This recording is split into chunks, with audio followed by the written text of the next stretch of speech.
Siempre me ha encantado el misterio. Desde pequeño, me pasaba horas frente a la televisión viendo series de detectives y leyendo libros sobre casos sin resolver. Quizás fue esa fascinación lo que me impulsó a aceptar el extraño reto que cambiaría mi vida para siempre. Todo comenzó el día que encontré un cuaderno viejo en la biblioteca de la escuela.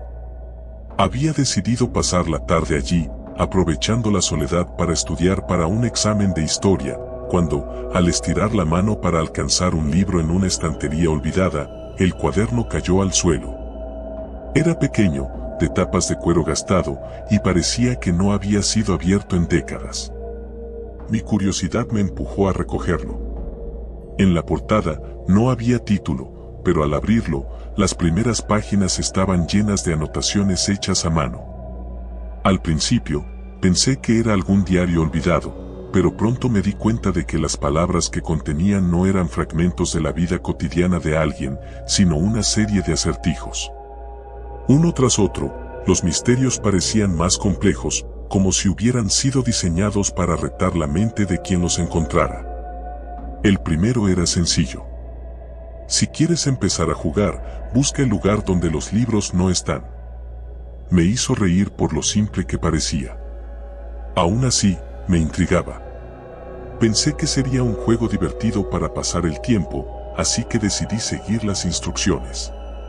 Sabía que en la biblioteca había un cuarto pequeño al fondo que los estudiantes usaban para guardar mochilas y demás cosas personales. Era un cuarto sin estanterías. Supuse que ese sería el lugar adecuado para iniciar. Cuando llegué allí, no vi nada fuera de lo común. Solo mochilas, abrigos y una que otra libreta olvidada. Pero, mientras buscaba, noté algo extraño, un libro colocado en el suelo.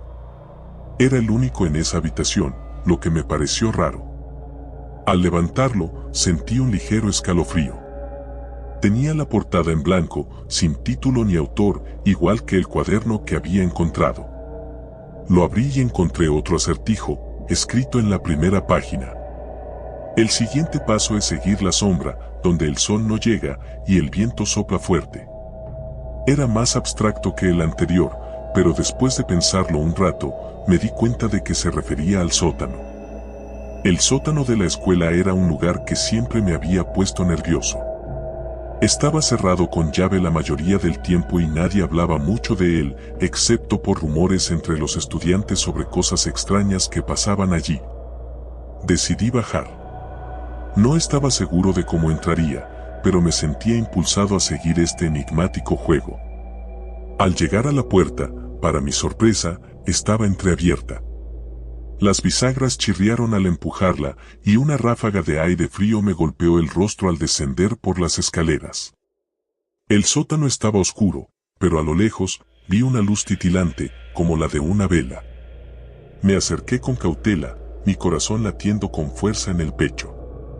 Cuando llegué a la fuente de luz, lo vi, otro cuaderno, idéntico al primero. Pero este estaba abierto, y en la página, una nueva instrucción. Aquel que sigue los pasos debe recordar, no todo lo que brilla ilumina, y lo que no ves puede verte. Comencé a sentirme incómodo. Algo no estaba bien. Hasta ese momento, todo había sido un juego de ingenio, pero la atmósfera del sótano y la oscuridad densa me hacían sentir observado. Decidí que era suficiente, que debía regresar y olvidar el extraño cuaderno. Pero cuando me di la vuelta para salir, escuché un ruido, como si algo o alguien estuviera detrás de mí. Me congelé. El aire parecía volverse pesado y denso, y sentí una presencia a mis espaldas. Lentamente, giré la cabeza, pero no había nada. Solo la oscuridad y el eco del viento que se filtraba por alguna grieta en el edificio. Traté de calmarme, recordándome que todo era un juego, que no había nada allí, pero esa sensación no desaparecía. Corrí hacia la salida. No quería mirar atrás, pero la curiosidad me venció justo antes de alcanzar las escaleras. Lo que vi me dejó sin aliento. En la penumbra, una figura se deslizaba lentamente hacia mí, una sombra densa que parecía carecer de forma concreta, pero que al mismo tiempo tenía una presencia que no podía ignorar. Retrocedí unos pasos, tropezando con el borde de un mueble viejo, y caí al suelo. Para cuando me incorporé, la figura había desaparecido. Subí corriendo las escaleras y salí del sótano, respirando con dificultad. Todo lo que quería en ese momento era alejarme de allí, olvidar el cuaderno, los acertijos y la figura que había visto. Al día siguiente, volví a la escuela intentando reanudar mi vida normal. Sin embargo, el cuaderno seguía en mi mochila. No recordaba haberlo guardado, pero ahí estaba. Las páginas restantes, que antes estaban en blanco, ahora contenían nuevas pistas. Parecía que el juego no había terminado, y, a pesar del miedo que sentía, una parte de mí seguía sintiendo esa atracción por el misterio. Comencé a investigar más sobre la historia de la escuela, buscando cualquier indicio de lo que pudiera estar ocurriendo. Hablé con algunos profesores, quienes solo me dieron respuestas vagas sobre el sótano y su supuesto desuso. Sin embargo, un bibliotecario anciano, al que nunca antes había visto, me dio una respuesta que no esperaba. Ese cuaderno, dijo en un susurro, no es la primera vez que aparece. A lo largo de los años, ha elegido a varios estudiantes. Algunos logran resolver sus acertijos y otros, bueno, otros simplemente desaparecen. Me quedé en silencio, incapaz de procesar lo que acababa de escuchar. Antes de que pudiera hacer más preguntas, el bibliotecario desapareció entre las estanterías, dejándome solo con mis pensamientos. Esa noche no pude dormir. Soñé con el cuaderno, con sombras que se arrastraban por las paredes de mi habitación, con voces que susurraban mi nombre. Me desperté en medio de la madrugada, sudando frío, y con la certeza de que alguien o algo me observaba desde algún rincón oscuro. A la mañana siguiente, decidí que debía terminar el juego, fuera lo que fuera. Volví a la biblioteca, cuaderno en mano, y seguí las últimas pistas. Cada acertijo me llevaba a lugares más oscuros y olvidados de la escuela, el tejado, el cuarto de mantenimiento, hasta una habitación oculta detrás de una pared en el aula de ciencias. Finalmente, la última pista me llevó de nuevo al sótano. Esta vez, estaba decidido. Bajé con una linterna y el cuaderno en la mano. La luz titilante de la vela me esperaba, pero esta vez, no había cuaderno en el suelo. Solo estaba yo y la sensación inminente de que algo estaba a punto de suceder. Al dar un paso más, sentí que el suelo bajo mis pies se desmoronaba, y caí en la oscuridad, gritando, mientras todo a mi alrededor se desvanecía en la nada.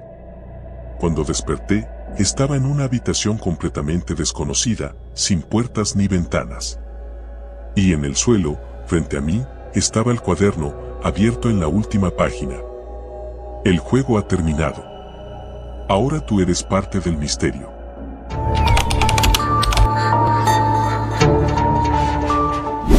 Siempre pensé que los rumores sobre la casa en la colina eran exageraciones de gente aburrida.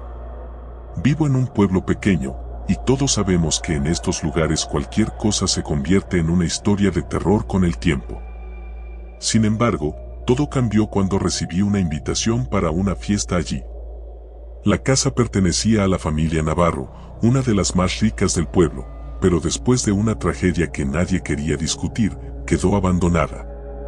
Desde entonces, se rumoreaba que estaba embrujada.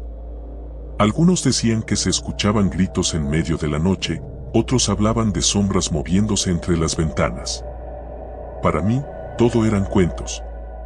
El día que encontré la invitación en mi buzón, quedé desconcertado. Era una nota simple, escrita a mano, con mi nombre: Marcos, estás invitado a una fiesta en la casa de la colina este sábado a las 8 de la noche. No faltes. No llevaba ningún nombre de remitente ni pista alguna de quien podría haberla enviado. Mis amigos, Lucas y Andrea, recibieron la misma invitación.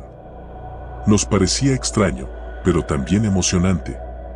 Una fiesta en una casa abandonada no sonaba tan mal, y a la vez, el morbo de explorar ese lugar que todos evitaban le daba un toque especial. El sábado llegó rápidamente. A medida que subíamos la colina hacia la casa, el cielo se iba oscureciendo, como si el ambiente mismo quisiera advertirnos de algo. Los árboles se cerraban sobre el camino y el aire se sentía más pesado. A pesar de ser septiembre, una brisa fría nos envolvía. Andrea llevaba una linterna y bromeaba sobre fantasmas, pero había una inquietud en su voz. Finalmente, la casa apareció ante nosotros. Era más imponente de lo que recordaba. Años de abandono habían dejado su marca, ventanas rotas, madera podrida y una oscuridad casi tangible dentro. La puerta principal, curiosamente, estaba entreabierta, como si estuvieran esperándonos. ¿Seguro que esto es una buena idea?, preguntó Lucas, deteniéndose frente a la entrada. Es solo una fiesta, respondí, aunque ni siquiera yo me lo creía del todo. Entramos, y la puerta se cerró de golpe detrás de nosotros, haciendo eco en el enorme vestíbulo vacío. La luz de la linterna de Andrea iluminaba el polvo suspendido en el aire, como si el tiempo mismo se hubiera detenido en ese lugar. Todo estaba cubierto con sábanas viejas, los muebles escondidos bajo una capa de olvido. Nos quedamos en silencio por un momento. No había música, ni voces, ni siquiera señales de que alguien más estuviera allí. ¿Dónde está la fiesta?, preguntó Andrea, visiblemente nerviosa. Avanzamos por el pasillo principal, nuestras pisadas resonando en el suelo de madera. A medida que nos adentrábamos más, comencé a notar detalles extraños. Había espejos en cada pared, todos cubiertos con paños oscuros. Nunca me había gustado mirarme en los espejos, pero esto era aún más perturbador.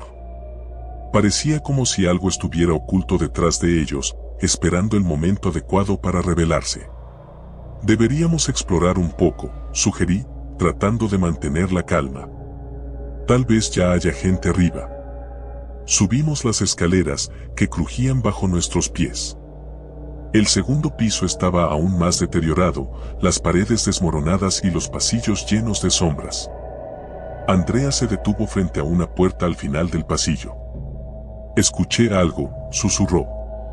Nos quedamos quietos, conteniendo la respiración. Al principio no escuché nada, pero luego, un leve susurro llegó a mis oídos. Era tan suave que no podía distinguir palabras, pero estaba claro que provenía del otro lado de esa puerta. ¿Alguien más está aquí?, preguntó Lucas en voz baja. Vamos a ver, dije, aunque mi estómago se revolvía de inquietud. Abrimos la puerta, revelando una habitación completamente vacía, excepto por un gran espejo en la pared del fondo. Era el único sin cubrir, y su superficie parecía más pulida de lo que debería ser, como si alguien lo hubiera limpiado recientemente. Me acerqué, cauteloso, mientras Andrea y Lucas se quedaban en la entrada. No me gusta esto, susurró Andrea, retrocediendo un paso. Al mirar más de cerca el espejo, me di cuenta de que algo no estaba bien. Mi reflejo no era exactamente mi reflejo. Era yo, pero había algo en mi rostro, una ligera distorsión, como si no fuera yo del todo. Me alejé, sintiendo un escalofrío recorrerme la espalda. Vamos, es solo un espejo, dije, tratando de sonar más confiado de lo que me sentía. Pero en ese momento, las luces parpadearon. No eran nuestras linternas, sino luces de la casa, como si de repente hubiera energía. Nos quedamos congelados, mirando alrededor, cuando una risa suave, casi infantil, resonó por los pasillos. ¿Qué demonios fue eso?, preguntó Lucas, su voz temblando. No tuvimos tiempo de reaccionar. La puerta detrás de nosotros se cerró de golpe y las luces volvieron a apagarse. Solo nuestras linternas nos daban algo de visibilidad, pero ya no estábamos solos. Al otro lado de la habitación, frente al espejo, una figura apareció. Era alta, delgada, y sus ojos brillaban en la penumbra, fijos en nosotros. ¡Corre!, grité, y nos lanzamos hacia la puerta, forcejeando para abrirla. Finalmente, conseguimos salir, pero la figura nos seguía. No corría, solo caminaba lentamente, pero cada vez que miraba hacia atrás, parecía estar más cerca. Bajamos las escaleras a toda velocidad y al llegar al vestíbulo nos dimos cuenta de algo horrible: la puerta principal ya no estaba. Solo una pared sólida donde antes había una salida. ¿Qué está pasando?, gritó Andrea, al borde del pánico. Buscamos desesperadamente una salida, pero todo había cambiado. Las habitaciones que antes exploramos ya no estaban donde las recordábamos. Era como si la casa estuviera viva, moviendo sus entrañas para atraparnos. La figura seguía acercándose, y la risa, esa maldita risa, no paraba de resonar por todas partes. Finalmente, encontramos una puerta lateral, y sin pensarlo dos veces, la abrimos y salimos al exterior. La brisa fresca nos golpeó, pero no estábamos a salvo. La casa seguía siendo visible, pero algo en el paisaje había cambiado. El cielo estaba más oscuro, las estrellas parecían apagadas, y todo alrededor se sentía equivocado. «Esto no puede estar pasando», dijo Lucas, mirando a su alrededor con los ojos desorbitados. Intentamos correr colina abajo, pero el camino que habíamos usado para subir ya no existía. Solo un denso bosque que no habíamos visto antes nos rodeaba. No sabíamos qué dirección tomar, pero la figura, que ahora estaba parada en la entrada de la casa, nos observaba en silencio. «Tiene que haber alguna forma de salir de aquí», dije, aunque en el fondo empezaba a pensar que estábamos atrapados. Nos adentramos en el bosque, rezando para encontrar alguna señal del camino o del pueblo. Pero cada paso que dábamos nos alejaba más de cualquier lógica. Los árboles parecían moverse, las sombras se alargaban de manera antinatural, y la sensación de ser observados no desaparecía. Era como si algo nos estuviera cazando, jugando con nuestra desesperación. Finalmente, después de lo que parecieron horas, encontramos una pequeña cabaña escondida entre los árboles. Estaba vieja y destartalada, pero en ese momento, cualquier refugio parecía una mejor opción que estar al aire libre. Entramos rápidamente y cerramos la puerta. Dentro, el ambiente era sofocante. Había viejas velas encendidas, y en el centro de la habitación, un libro grande y polvoriento descansaba sobre una mesa. Era como si alguien hubiera estado esperando nuestra llegada. «No me gusta esto», susurró Andrea. Me acerqué al libro y lo abrí. Las páginas estaban llenas de símbolos extraños, escritos en una lengua que no reconocía. Pero había una palabra, una que se repetía en casi cada página: Navarro. «Es el apellido de los dueños de la casa», murmuré. «Esto no es una coincidencia». De repente, la puerta de la cabaña se abrió de golpe, y la figura que nos había estado siguiendo entró lentamente, como si ya no tuviera prisa. Nos quedamos paralizados, el miedo apoderándose de nuestros cuerpos. Sabíamos que no había salida. «¿Qué es lo que quieres?», gritó Lucas, desesperado.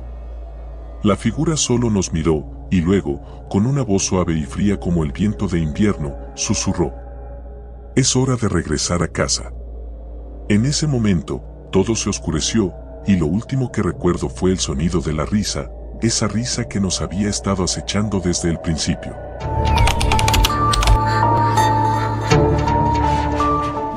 No debía haber ido, pero algo en mí no me dejó decir que no. Era una sensación profunda, una mezcla de curiosidad y miedo, que me impulsaba a descubrir lo que estaba oculto. Todo comenzó con un rumor en el instituto. Alguien había mencionado una casa abandonada a las afueras del pueblo, al borde del lago, un lugar del que nadie hablaba. Decían que, una vez al año, alguien desaparecía tras visitarla. Era uno de esos misterios que todo el mundo evitaba, pero que a mí y a mi grupo de amigos nos resultaba irresistible.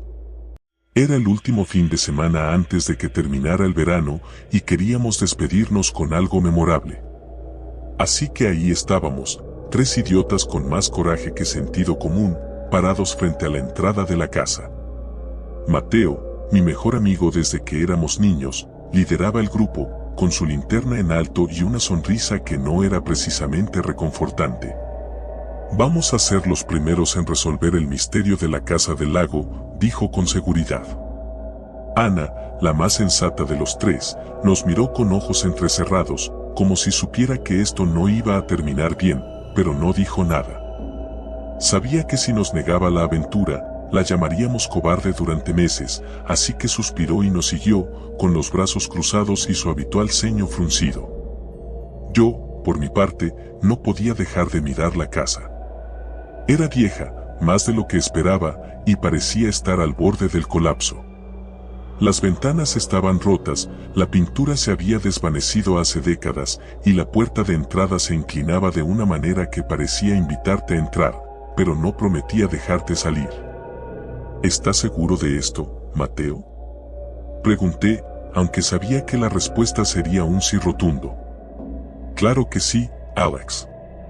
No seas gallina. Solo vamos a echar un vistazo y ya. Pero algo me decía que no sería tan sencillo. Cuando cruzamos el umbral, el aire cambió. Era más pesado, casi sofocante. El olor a humedad y madera podrida se mezclaba con algo más, algo metálico que no pude identificar de inmediato. La casa estaba en completa oscuridad, salvo por el débil haz de nuestras linternas. Todo estaba cubierto de polvo y telarañas, como si no hubiera sido tocado por la luz del día en años. Pero lo que más me inquietó fue el silencio. Ni siquiera se escuchaba el canto de los grillos afuera, solo nuestras respiraciones y el crujido del suelo bajo nuestros pies. Esto es increíble, susurró Mateo, avanzando más allá del vestíbulo hacia lo que parecía ser la sala de estar. Ana y yo lo seguimos, aunque cada vez me sentía más incómodo. Algo no estaba bien. No era solo la casa en sí, sino una sensación, una presencia que no podía ver, pero que estaba ahí, observándonos. ¿Qué es eso?, preguntó Ana de repente, señalando una mesa en el centro de la sala. Había algo encima, algo que no debería estar ahí en una casa abandonada, una caja, vieja y desgastada, pero claramente colocada ahí con propósito. Vamos a verlo, dijo Mateo, acercándose sin dudar. No creo que debamos tocarlo, advertí, pero ya era demasiado tarde. Mateo levantó la tapa con un crujido suave. Dentro de la caja había un libro, uno de esos viejos tomos con tapas de cuero y letras doradas que apenas se podían leer. Mateo lo tomó con cuidado, y en cuanto lo hizo, un viento gélido recorrió la sala, apagando nuestras linternas por un segundo. ¿Qué diablos fue eso?, grité, dando un paso atrás, mi corazón latiendo a 1000 por hora. Tranquilo, solo fue un golpe de viento, dijo Mateo, aunque su tono no era tan confiado como antes. No había viento afuera, susurró Ana, abrazándose a sí misma, claramente asustada. El libro en las manos de Mateo parecía estar escrito en un idioma que ninguno de nosotros reconocía. Las letras eran curvas, intrincadas, como si estuvieran vivas en la página. ¿Qué crees que dice?, preguntó Ana, inclinándose hacia él. No lo sé, pero no es latín ni nada que haya visto antes, respondió Mateo, pasando las páginas con cuidado. Mientras más leía, más extraño se volvía todo. La temperatura en la casa había descendido drásticamente, y el silencio que antes era inquietante ahora se sentía opresivo, como si el aire mismo estuviera cargado de algo siniestro. De repente, Mateo dejó caer el libro.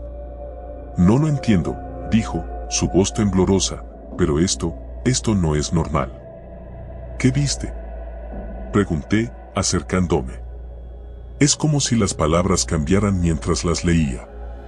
Como si estuvieran hablando de nosotros. Eso es ridículo, replicó Ana, aunque sus ojos reflejaban la duda que todos sentíamos. De pronto, un fuerte ruido reverberó en la casa, como si algo se hubiera caído en una habitación cercana. Los tres nos congelamos. ¿Qué fue eso?, pregunté, mi voz apenas un susurro.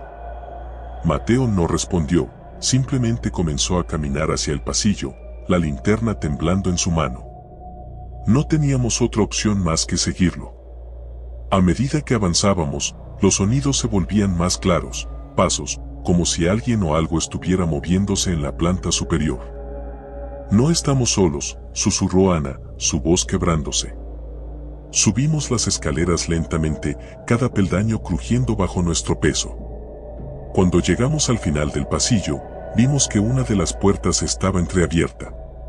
Era de la habitación principal. Mateo empujó la puerta con la punta de la linterna y lo que vimos nos heló la sangre.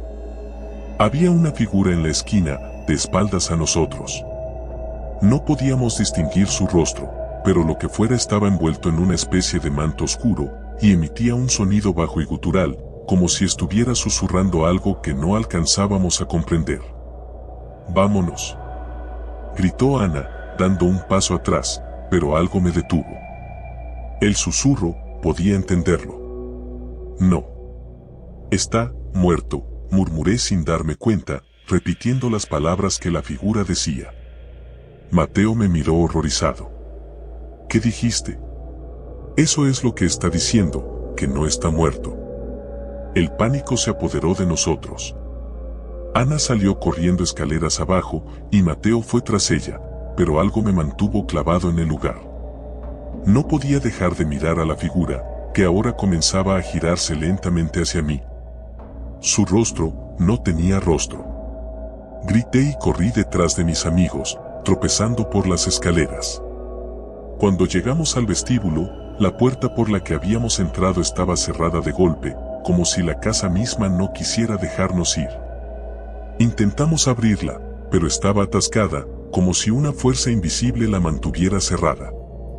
«¿Qué hacemos?», gritó Ana, con lágrimas en los ojos.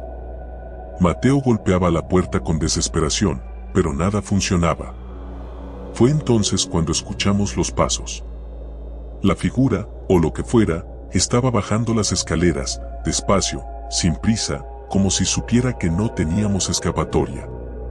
«¡Corre!», gritó Mateo, empujándonos hacia la cocina.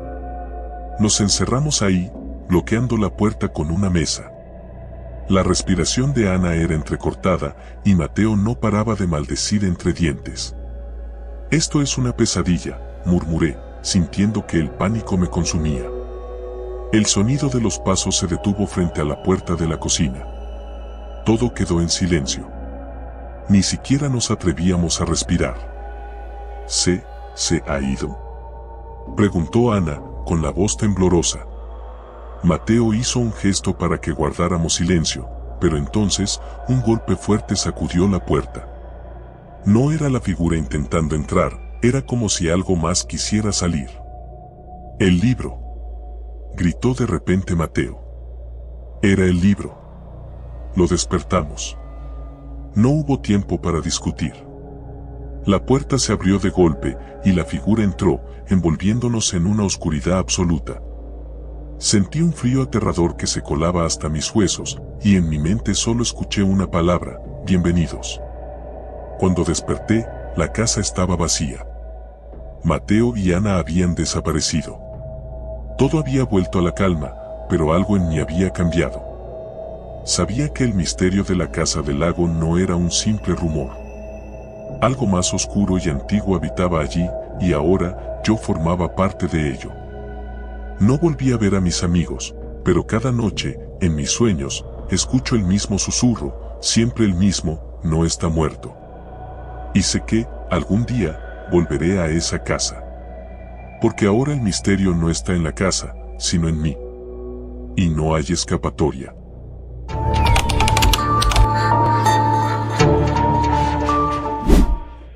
No puedo decir exactamente en qué momento decidí que ir a ese lugar fue una buena idea. Tal vez fue el hastío de la vida cotidiana, o quizás la necesidad de escapar del bullicio incesante de la ciudad. Mis amigos siempre me decían que necesitaba un descanso, y cuando encontré aquel anuncio en internet, parecía justo lo que necesitaba: un retiro en medio de la nada, sin conexión a internet, sin cobertura, solo yo y el silencio. El lugar se llamaba el Refugio del Silencio. No era más que una cabaña enclavada en las montañas, alejada de cualquier vestigio de civilización. La descripción prometía una experiencia para reconectar con lo más profundo de tu ser, una frase que, en retrospectiva, resultó más escalofriante de lo que parecía en ese momento. Sin embargo, en ese entonces me pareció atractiva. Decidí ir solo. Mis amigos, obviamente, pensaron que estaba loco. ¿De verdad vas a estar incomunicado por una semana entera? ¿No te da miedo quedarte ahí tú solo? A decir verdad, ni siquiera había considerado el miedo como una posibilidad. Solo quería descansar, respirar aire fresco y tal vez leer un par de libros que tenía pendientes. La cabaña estaba a unas 5 horas de camino en coche desde la ciudad, atravesando una carretera cada vez más desolada.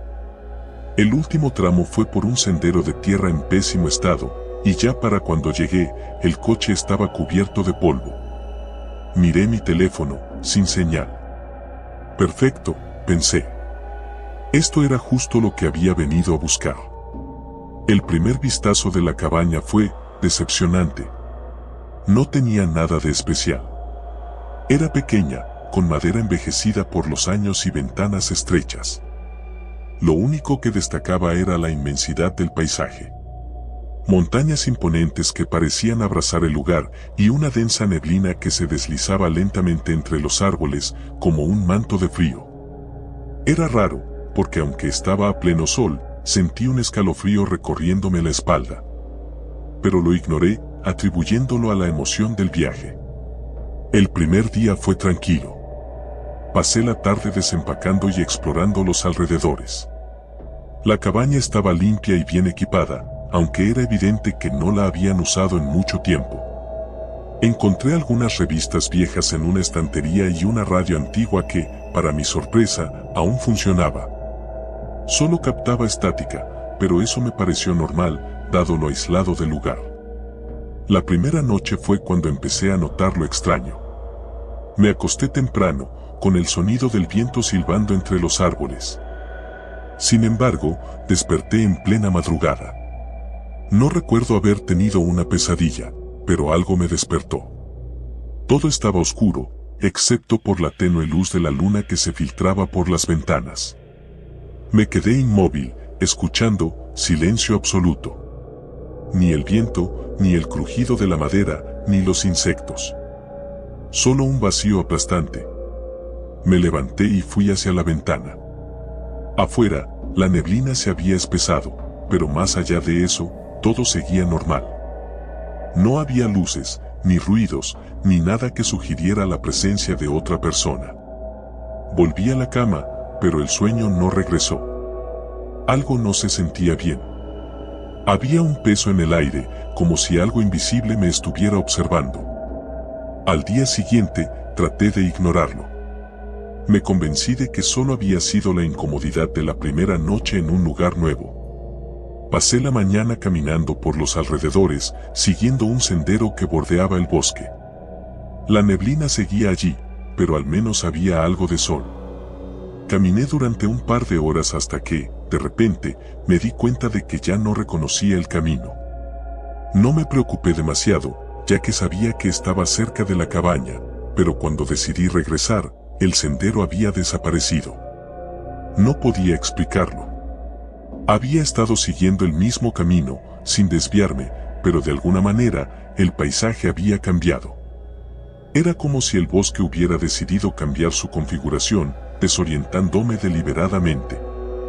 Durante un par de minutos me quedé paralizado, tratando de recordar el camino correcto, pero todo parecía igual, árboles y más árboles, cubiertos por la neblina que nunca se disipaba. Empecé a caminar en la dirección que creía correcta, pero después de un rato me di cuenta de que estaba perdido. Sentía la presión aumentando en mi pecho, el ritmo de mi corazón acelerándose. Intenté mantener la calma, recordando que la cabaña no podía estar tan lejos.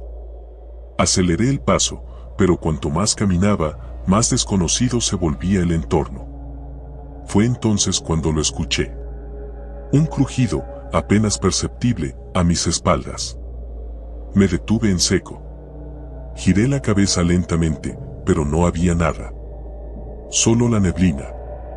La sensación de ser observado regresó, más fuerte que la noche anterior. Esta vez, no podía ignorarla. Había algo allí, escondido entre los árboles, observándome, esperando. Caminé más rápido. Y el crujido me siguió. Cada paso que daba, sentía algo detrás de mí, moviéndose con una cadencia extraña, como si no fuera una criatura, sino una sombra, deslizándose en silencio. Finalmente, después de lo que parecieron horas, vi la cabaña entre la neblina. Corrí hacia ella, sintiendo el peso de esa presencia detrás de mí, pero cuando crucé la puerta, todo cesó. El crujido, la sensación de ser observado, todo se desvaneció. Estaba solo de nuevo. Esa noche, me aseguré de cerrar bien las ventanas y la puerta. La sensación de alivio por haber encontrado la cabaña no duró mucho. Sabía que lo que sea que estuviera allá afuera seguía allí, esperando. Me quedé despierto hasta tarde, mirando por la ventana, esperando ver alguna señal de movimiento entre los árboles, pero no pasó nada. Sin embargo, algo dentro de la cabaña no se sentía bien. Era un mal presentimiento, como si no estuviera solo, aunque no hubiera nadie más. Me acosté en el sofá, con la radio a mi lado, esperando que el sonido de la estática me tranquilizara, pero solo hacía que el silencio se sintiera aún más denso. En algún momento, debí haberme quedado dormido, porque cuando abrí los ojos, la cabaña estaba completamente oscura. La radio estaba apagada, y no podía recordar haberla desconectado. El silencio era absoluto, mucho más profundo que la noche anterior. Me incorporé lentamente, sintiendo un hormigueo en la nuca, como si algo estuviera justo detrás de mí. Grité. No sé por qué lo hice, tal vez para romper el silencio, tal vez por puro terror, pero el grito resonó en las paredes de la cabaña y, en respuesta, escuché algo. Un susurro, casi imperceptible, proveniente de la esquina más oscura de la habitación. Me congelé, incapaz de moverme, incapaz de respirar. Los segundos se alargaron en una agonía interminable hasta que, finalmente, el susurro se desvaneció. Todo volvió al silencio, pero yo sabía que ya no estaba solo. Durante el resto de la noche, permanecí sentado en el sofá, con los ojos fijos en la esquina oscura, esperando que algo emergiera de las sombras. Pero nunca lo hizo. El día siguiente fue aún peor. La neblina no desaparecía, y aunque intenté caminar de nuevo para despejar mi mente, el bosque me parecía cada vez más hostil. No importaba en qué dirección fuera, siempre tenía la sensación de estar atrapado en un laberinto sin salida. La cabaña, mi único refugio, se había convertido en una prisión, y el aire denso y frío parecía advertirme que debía irme, aunque no sabía cómo. El último día, cuando el terror ya se había instalado en mi mente como un peso inquebrantable, decidí que debía salir de allí. Recogí mis cosas y traté de seguir el camino de regreso.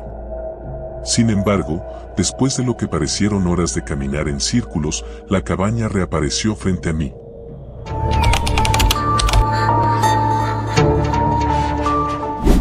Siempre odié los cementerios. Tal vez sea porque de niño, mis padres me llevaban cada semana al de nuestra ciudad para visitar a mis abuelos. Yo nunca entendí por qué tenían que hacerlo tan seguido. Estaban muertos, no iban a irse a ningún lado. Pero esa tarde de otoño, más que nunca, me arrepentí de haber accedido a acompañar a mis amigos al cementerio. Eran las 5 de la tarde, y el sol ya comenzaba a descender. Mi mejor amigo, Joaquín, tuvo la brillante idea de organizar una visita nocturna al cementerio para probar quién de nosotros era el más valiente. Ya sabes, cosas de adolescentes buscando impresionar. En el grupo éramos 5, Joaquín, Lucas, Clara, Sofía y yo, Andrés. Cada uno tenía sus razones para ir, pero yo sentía que, en el fondo, todos compartíamos el mismo impulso, el morbo, la necesidad de experimentar algo diferente, aunque nos aterrara. Va a ser divertido, dijo Joaquín con su típica sonrisa de superioridad. No sé si esto sea buena idea, respondí, con una sensación pesada en el estómago. No seas cobarde, Andrés. Solo es un montón de piedras y tierra, me contestó Lucas, golpeándome en el hombro. Ya habíamos caminado un rato cuando llegamos al cementerio. La verja de entrada estaba algo oxidada y chilló al abrirse, lo que no ayudó a mi creciente sensación de incomodidad. El aire era frío y seco, y el viento hacía que las hojas caídas bailaran por el suelo, creando sombras que parecían moverse por cuenta propia bajo la luz tenue del atardecer. ¿Deberíamos encender las linternas?, preguntó Clara, siempre la más práctica del grupo. No, todavía no. Eso es para más tarde, cuando todo esté oscuro, respondió Joaquín, decidido a mantener la atmósfera lo más espeluznante posible. Caminamos por entre las tumbas, la mayoría viejas, algunas con las inscripciones ya borradas por el paso del tiempo. Las cruces y estatuas de ángeles rotos por el musgo me daban escalofríos. Había algo en ese lugar, una energía que no podía explicar, pero que me hacía sentir observado, como si los muertos estuvieran atentos a cada paso que dábamos. ¿Y ahora qué? ¿Vamos a contar historias de terror?, dijo Sofía, tratando de sonar valiente. No, mejor juguemos a algo más interactivo. Joaquín sacó un papel arrugado del bolsillo. Es un ritual que encontré en internet. Se supone que si lo haces bien, puedes hablar con los muertos. No me jodas, Joaquín, contestó Clara, cruzándose de brazos. Sabes que esas cosas no son reales. No seas aguafiestas. Solo es un juego. Mientras él explicaba las reglas, un nudo creció en mi estómago. No era supersticioso, pero jugar con esas cosas en un lugar así, cuando la noche ya estaba cayendo, me parecía una pésima idea. Necesitamos un ofrendante, alguien que haga las preguntas, dijo Joaquín, mirándonos a todos. Nadie se ofreció. En silencio, traté de evitar su mirada. Vamos, Andrés. Sé que quieres hacerlo, dijo, sonriendo como siempre. Está bien, dije a regañadientes, sintiendo que no tenía otra opción. Nos sentamos en círculo frente a una tumba en particular, una que parecía más vieja que las demás. La inscripción estaba casi borrada, pero aún se leía un nombre, Beatriz Castillo, 1843 a 1887. Beatriz, murmuró Clara, frunciendo el ceño. ¿Es necesario que lo hagamos justo aquí?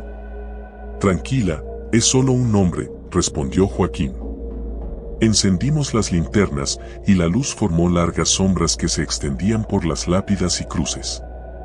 Joaquín me pasó una vela, la encendí y la coloqué en el centro del círculo. Ahora, tienes que decir en voz alta 3 veces, Beatriz, si estás aquí, hazte presente, me instruyó.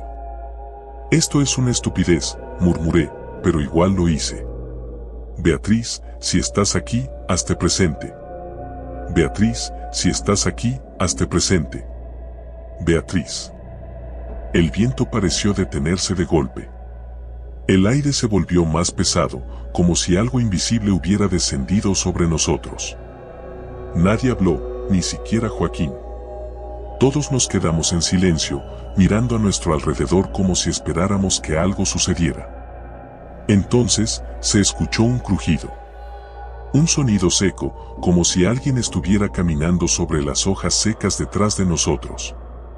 ¿Oyeron eso?, preguntó Sofía, con los ojos abiertos como platos. Debe ser el viento, respondió Joaquín, aunque su tono ya no sonaba tan confiado. No creo que eso fuera el viento, dijo Lucas, señalando un punto más allá de las tumbas. Allí, entre las sombras, pude distinguir una figura. Parecía una persona, pero estaba demasiado lejos para identificarla bien. Se movía lento, como si estuviera flotando, o tal vez caminando con una extraña cadencia. ¿Hay alguien ahí?, gritó Joaquín, levantándose de un salto. Nadie respondió. La figura se detuvo, y de repente todo se quedó en un silencio absoluto. Ni el viento, ni los árboles, ni siquiera el sonido de nuestras respiraciones se escuchaba. Solo el latido acelerado de mi corazón retumbando en mis oídos. La figura dio un paso hacia nosotros. Nos está mirando, susurró Clara, temblando. Esto es una broma, ¿verdad?, pregunté, buscando la mirada de Joaquín, pero él también parecía asustado. De pronto, la figura desapareció entre las sombras de las tumbas. Todos estábamos congelados en nuestro lugar. Nadie se atrevió a moverse ni a decir una palabra. Sentía que si hablaba, algo terrible ocurriría. Fue Clara quien rompió el silencio. «Tenemos que irnos». «Sí», respondió Sofía, agarrando su linterna. «Esto ya no es divertido». Empezamos a caminar hacia la salida, tratando de mantener la calma, pero cada vez que miraba hacia atrás, sentía que esa figura seguía allí, observándonos desde las sombras. «Ya casi estamos fuera», dijo Joaquín, pero en su voz había más miedo que certeza. Cuando llegamos a la verja, Lucas trató de abrirla, pero estaba trabada. Golpeó la reja con fuerza, sin éxito. «Está cerrada», gritó. «¿Cómo que cerrada? No puede ser». Sofía ya estaba en pánico. Intentamos empujarla entre todos, pero no se movía. Era como si algo la estuviera sujetando desde el otro lado. Entonces, escuchamos un susurro. Un sonido bajo, incomprensible, que provenía de todas partes y ninguna al mismo tiempo. «¿Qué demonios es eso?», pregunté, mirando a mi alrededor. Las sombras se movían, acercándose lentamente. Y allí, en la penumbra, la figura volvió a aparecer, pero esta vez más cerca. Mucho más cerca. Ahora podía ver su rostro, pálido y desfigurado, con los ojos hundidos en sus cuencas, vacíos de vida. «¡Corran!», grité. Nos dispersamos entre las tumbas, sin saber a dónde ir. Lo único que teníamos en mente era alejarnos de esa cosa. Corrí tan rápido como pude, sin mirar atrás, hasta que mis piernas no pudieron más. Me detuve detrás de una lápida, jadeando, y escuché los pasos de alguien más acercándose. «¿Andrés?», era la voz de Joaquín. «¿Estás bien?». «No. No sé qué fue eso», respondí, con la respiración entrecortada. «Tenemos que encontrar a los demás y salir de aquí», dijo, encendiendo su linterna. Pero justo cuando iluminó el área, vimos algo que nos dejó helados. Frente a nosotros, tallada en la lápida en la que me había refugiado, estaba una nueva inscripción, grabada de manera grotesca en la piedra. «Andrés Martín, 2006 a 2023». Dimos un paso atrás, incapaces de procesar lo que veíamos. «Esto no puede estar pasando», dije, con la voz temblorosa. El frío en el aire era insoportable y el viento comenzó a soplar con más fuerza, arrastrando hojas y polvo en espirales caóticos. Sabía que debíamos salir de allí, pero no sabía cómo. La verja estaba cerrada y ese lugar parecía vivo, retorcido en torno a nosotros, atrapándonos. De repente, un grito desgarrador resonó en la distancia. Era Clara. «No. Clara», gritó Joaquín, corriendo en dirección al sonido. Lo seguí, aunque mi cuerpo me pedía que hiciera lo contrario, que me quedara escondido. Pero no podía dejarlo solo. Mientras corríamos, vi sombras moviéndose por todas partes, figuras fantasmales que se deslizaban entre las tumbas. Sentí que el cementerio entero estaba despierto, como si los muertos realmente hubieran respondido al llamado. Llegamos a una pequeña capilla en el centro del cementerio. La puerta estaba entreabierta y un tenue resplandor salía de su interior. Joaquín entró primero, y cuando lo seguí, vi algo que nunca olvidaré. Clara estaba allí, de pie en medio de la capilla, rodeada de figuras. Eran cadáveres. Personas que llevaban muertas años, tal vez siglos, pero que ahora estaban de pie, con sus ojos vacíos clavados en ella. Y Beatriz, la mujer de la tumba, estaba al frente de todos, su rostro desfigurado por la muerte, pero con una mirada llena de odio. «Beatriz», murmuró Clara, con lágrimas en los ojos. «Por favor, no». Pero Beatriz no respondió. Solo levantó una mano, y en ese instante, todo se oscureció. Cuando desperté, el sol comenzaba a salir. Estaba tirado en el suelo, junto a la verja del cementerio. Joaquín, Lucas, Sofía y Clara estaban allí también, inconscientes pero vivos. No había rastro de las figuras, ni de Beatriz. Todo parecía haber sido una horrible pesadilla. Nos levantamos en silencio, sin decir una palabra. Salimos del cementerio, y aunque nadie lo mencionó, todos sabíamos que algo muy real había sucedido. Algo que nunca podríamos olvidar. Y desde ese día, cada vez que paso por ese lugar, siento su mirada. Los muertos nunca duermen, y yo sé que algún día volverán a reclamar lo que les pertenece.